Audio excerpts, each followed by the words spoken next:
We want to also share and hear from you, share your thoughts on the hashtag Rehabilitation for All. At the end of the day, we hope that we will help you get an answer and a solution over the next 5 years through this strategic plan. Now, this talk show is powered by the National Union of Disabled Persons of Uganda.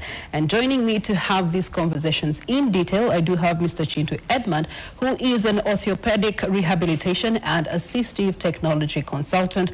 This is with the Ministry of Health. Good morning to you, Mr. Chintu. Good morning, Priscilla, and thank you so much, NTV, for hosting us. We are glad to be here to further our discussion on rehabilitation. Tell us a little bit more about your work. Yeah, well, as an orthopedic rehabilitation and assistive technology consult, mostly my work is in policy. Yeah, to see that people who are working in this space of rehabilitation have the right regulations governing them. Because basically I work with the Allied Professionals Council that regulates the service providers of these services under the Ministry of Health. So when we talk of rehabilitation, it's a broad term that we use to involve treatment of people who need assistance either in their physique or mental. All right, we'll get into the nitty-gritties of it. We're also being joined by Dr. Mwanga Moses, who's an assistant commissioner under the Ministry of Health, specifically the Department of Community Health in the Disability Division. Dr. Mwanga, you're most welcome to the program. Good morning. Thank you so much. I'm delighted to be here with you. I'm from Ministry of Health under the Community Health Department, and I head the Disability and Rehabilitation Division. I'm happy to come and discuss with you about rehabilitation and disability. At the Ministry of Health, we have a full division which is managing and coordinating all the lower facilities to ensure that that person who has disability, who has got a disability, is served and handled properly. All right, thank you so much, Doctor. Let me start with Mr. Chintu. What is rehabilitation and how best can we understand it as Ugandans? Well, when we talk about rehabilitation, it has a number of sectors. Like we have the mobility, that is someone who needs assistance to move. Okay, it might be maybe someone has lost a limb, maybe has an injured limb and he needs some other component, either a device to assist them move or rehabilitate a weakened body part. Like when you get stroke and you need some devices to help you assist the weakened part of the body. In Uganda, the burden of disease is basically because of the non-communicable disease, over 40%. And the mortality rate, non-communicable diseases account for 13%. Non-communicable diseases include even disability, okay, and other issues like hypertension and diabetes and the rest. Then under rehabilitation, we have issues to do with hearing. People who have difficulty in hearing and they need some hearing aids. Then we have visual. This is what most people see, where someone needs maybe eyeglasses to help them see, either read and the rest. Then also we have what we call, when you want to improve how you live in your home, okay, assisted living. Also people may need assistive technology in there. So rehabilitation is a form of treatment which will help people who are either disabled or are injured to live meaningful life, to reduce the burden of the disability of these individuals. And in doing so, we may not use mainly the drugs, what you normally see, but we may use more of the devices. Like if someone has got low back pain, and in most cases, they may need to give you what we call maybe corsets, okay? Like what you people see, the ladies, when you want to make a good waist and all that, that is also part of rehabilitation. Are we together? We're rehabilitating our waist. You're rehabilitating your waist, okay, to assist you to have a good curve, you know. And then also in other cases, people who have lost their limbs, especially due to road traffic accidents. So to help this person to remain economically viable in the community, they may need to move from one place to another. And they may need an assistive device like an artificial limb. So in this case, when we talk of rehabilitation, it involves the service given, it involves the sensitization of the masses and the public to understand that these services are available in the country. Then also it involves regulation of these service providers. When we talk of the devices, like the wheelchairs, like the crutches, like the hearing aids, walking sticks and the rest, they have to be regulated so that you use the right device for the right condition. In most cases, when you're given a wrong prescription, it's not only the medicine, but also the devices. Like if someone has maybe scoliosis, where the curve of the spine is not right when the kid is born that way, or club foot where the foots are deformed, and is not attended to the right way, not the right medical personnel, not the right device, this will affect the way this disability will be corrected and all that. Okay. So when we talk of rehabilitation, we talk of the treatment, someone who's going to give this service, we talk how these people are regulated, and also the sensitization, like what Inodipo is doing, so that the users of these services know where to get the service, and also they get it from the right person. You have made mention of the non-communicable diseases contributing to 13% of disability that we're seeing in Uganda today. Which of those specific non-communicable diseases that are adding this burden to us? Yeah, first of all, we'll talk about, when we talk of non-communicable diseases, first of all, I told you disability is also part of it. Then we talk of diabetes. Many people have lost their limbs because of diabetes. Okay? And also when you have a diabetic feet, you need what we call a diabetic boot or shoe. That will help you not to exacerbate that wound. That is also a form of rehabilitation. So that is in there. Then we talk of hypertension. You know, today people are not exercising enough. That's why in my capacity, by the way, I'm the president of the Federation of Tug of War, that is pulling a rope. We want people to involve in sport so that you don't end up needing these services to rehabilitate you. Okay? Mm-hmm. So whenever you don't use your body the right way, at the end of the day, we'll have to rehabilitate you so that we help you achieve what you've lost. But in most cases, when you talk of rehabilitation, it involves the use of technology that will help you to assist or replace what you're missing from your body. Okay. It might be physical, it might be mental. Yes. All right. Thank you so much, Mr. Chinto.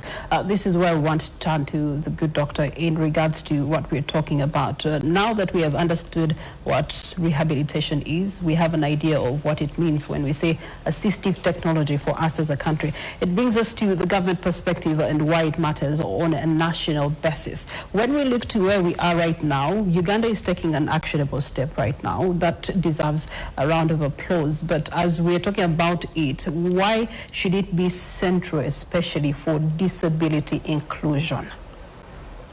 Ideally, as Minister of Health, our mandate basically is provide health for all, including the disabled person, because disability is part of the inclusion of the services we're supposed to give. So as Minister of Health, we look at that disabled person, and we have disability at all ages. We have children who are born with disability. There are others who gain it along the way. There are others, like my colleague was discussing, people who are in the mid-ages, about 40 years, they get what we call NCDs. These are non-communicable diseases, and they also become disabled because of that. We are now also looking at the elderly person. Many elderly people are born with disability. We have all forms of disability. There are disability which are congenital. A child is born with disability. So as Minister of Health, we need to prevent, promote, treatment, rehabilitate, and give palliative care. All the people, everybody in the nation, we are supposed to handle these people, disability being part and parcel. So you find we have different forms of disability. There are disability which are sensory, these are vision or hearing disability. There are children who are born with visual problems. There are people who gain the visual problems as they keep on growing. There are those who are born with the hearing problems. So these who are born with hearing problems are also part of the people we need to care for. There are others who have physical disability. We have a program which we are running. Children are born these days with what we call club foot. And we have the feet have an angle. They are born with club foot. Instead of being in the proper position, these feet are curved in one or another, because that is a physical disability. There are others who are born totally without limbs. Others are born with a big head and a hole at the back, these hydrocephalus. So these are disabilities which are born when people are still young. Then along the way, we are seeing accidents. A lot of, when you come to our hospital in Mulago, there's a ward full of accident because of the borders. So they get their disability because of that. There are others who get it because of the diseases. Even malaria per se, a child can get malaria and get cerebral palsy. This is, you find a child who was normal, now become paralyzed, and he needs a wheelchair. There are others, as they keep on growing, they have hearing problems, eye problems. All parts of the body need something. So we either rehabilitate them, we treat them. If a disability can be treatable, there are some disabilities which can be treatable through surgery. There are some disabilities which can be prevented. There are some disabilities which people have to live with them. There are people who have eye problems. We can either give them spectacles, like myself. I had issues with the eyes. Now I can be corrected, and those are very many. And all adults above 40 years, they become short-sighted and they need readers. There are people who need hearing aids, or they can get cochlear implants. There are others who have physical disability. So in our services, right away from Health Center 1, we have Health Center 1 at the village level, Health Center 2, Health Center 3. So at Health Center 3, we have human resources which are supposed to give those services. Those who need rehabilitation, we have the physiotherapists, occupational therapists who can help. There are also speech therapists. There are people born with speech problems. And there are also people who are specifically supposed to treat either the eyes or the ears. Now, these ones are found in higher facilities like general hospitals or regional referral hospitals or national referral hospitals. There are ENTs, people are supposed to deal with that. There are also ophthalmologists who are supposed to deal with that.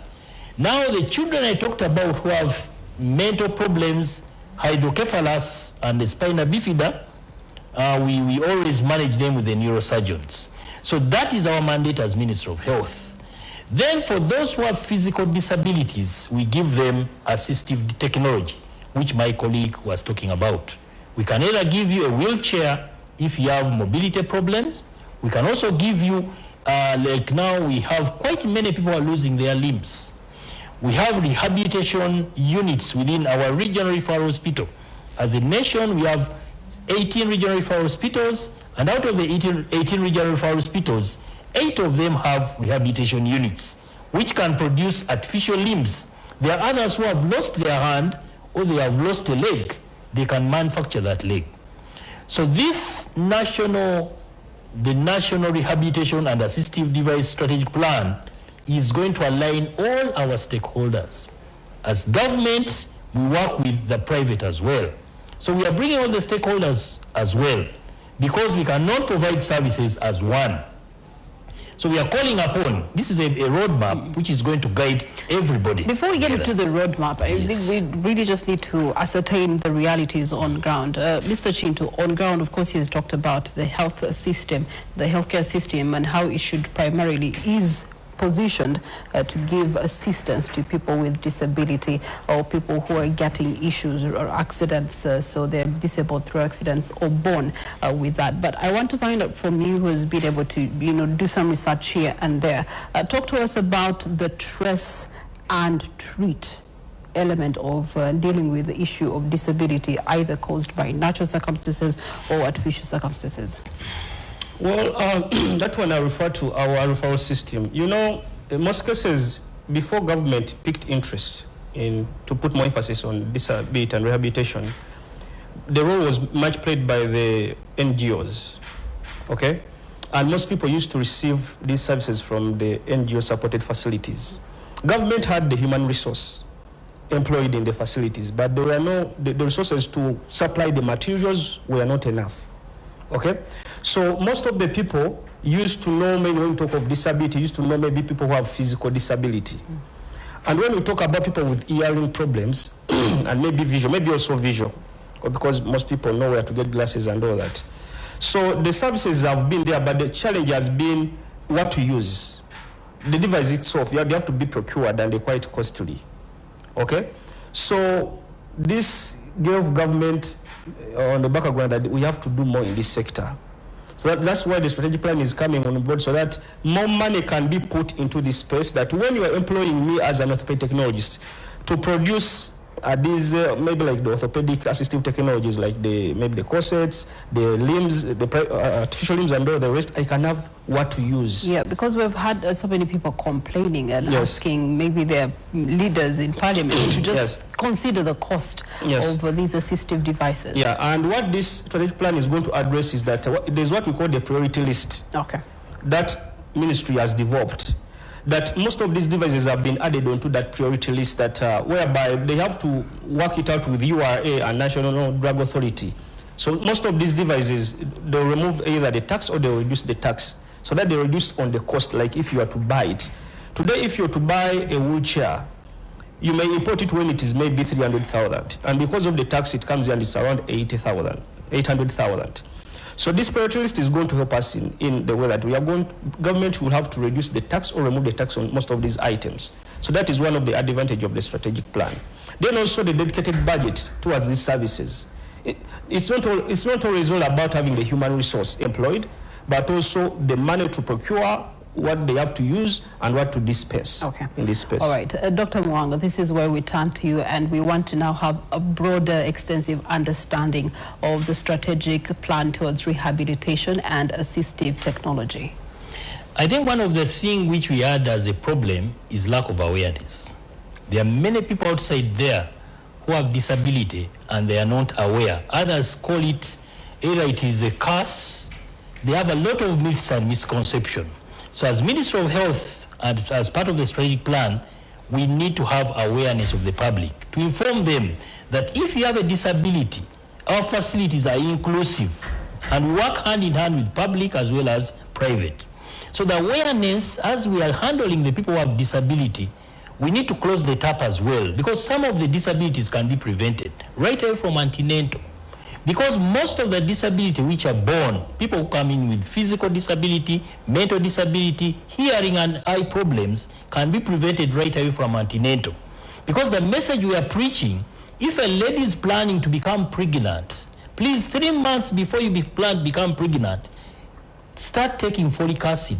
That small tablet has a lot of wonders to solve you from mental and physical disability. Because as we are handling the disability, we need to the prevention part of it. So if it is unfortunate that you have become pregnant, start taking antenatal. Start taking the folic acid. Then come for antenatal and they can assess. If your child is identified early, something can be done right away intra-utero. The disabilities can be physical, the ones which we watch. There are others which are inside. We cannot see them. We are now seeing sickle cell, albinism. We have also what we call their syndromes, the Down syndromes. There are also little people. These are people who are short, and all this can be prevented. So that is part and parcel. Then the awareness and the referral system, which if somebody is born and has a problem, please can you come and you are handled early. Because like now, some years back, we had people who would hide the children with congenital club foot. They'll hide them.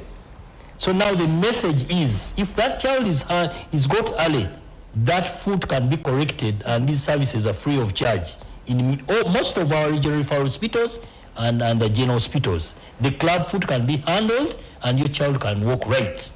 If a child has a hydrocephalus, the big head and the hole at the spine, if this child is referred early enough, 48 hours after delivery, that child can be handled. In Mulago, Mbarara, and Kosu, and Chua handles it, and it's free of charge. But many of them keep them, and the child grows. Yeah, because they keep them because, one, they're thinking about the burden. That's one. Two, the expansion does not happen immediately. Gradual expansion. Three, if I'm in Nakapiripit, and then I have to, those are the 3 referral hospitals, I have to come to 48 hours is not functional for me in making that decision.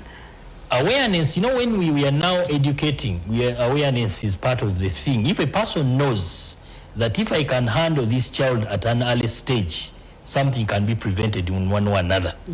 If it comes after, then it becomes a big complication.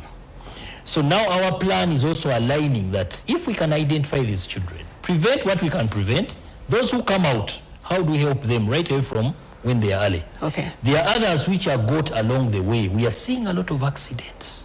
unmet accidents. Before we leave the other one, you've talked about the referral system. Yes. How are you realigning the referral system so that if these cases are identified at Health Center 2, 3, 4, they can be able to be transferred or referred to in time for them to receive the desired treatment in the possible ideally hospitals that can give them the free treatment? We have many departments within Ministry of Health.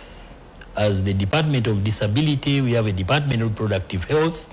Now we have Accident and Emergency Department, and there's an ambulance system which is set. And most of the counties have ambulance now. And all the regions have ambulances stationed there. So now we are trying, the few can get the access and can be referred early enough, they can be supported. Because rather than having that child grow with a disability, it's better if we handle it at an opportune moment. As government, we are working hand in hand with the private services, especially the NGO hospitals, because some of these hospitals, we second our staffs there, because there are some regions where practically there are no government hospitals and they are missionary hospitals. So we work with them. So part of the referral system can go to these hospitals. So now as we train our staffs, because if you go to Health Center 2, Health Center 3, some of these services are not there. But right away from Health Center 4, Regional Referral Hospital. A Regional Referral Hospital is one hospital which covers around 10 districts. So those districts know that if I take this baby or this child to that hospital, that child can be helped in one way or another. Okay. So our strategic plan, we are aligning all the stakeholders. We have been working in silos. So if we come together and we know these services can be provided by government, this one is not provided by government, but a private facility has it. How do we collaborate and create a better referral system? Rather than a person going to hospital A, that person can be linked to hospital B and can be helped in one way or another. This is what we want to look at. Then there are some assistive technologies which are manufactured by some facilities. So this strategic framework has come up, we have come up with a priority list. There are some essential drugs which Ministry of Health gives free in all our hospitals. But assistive devices are not part and parcel of those services we are giving.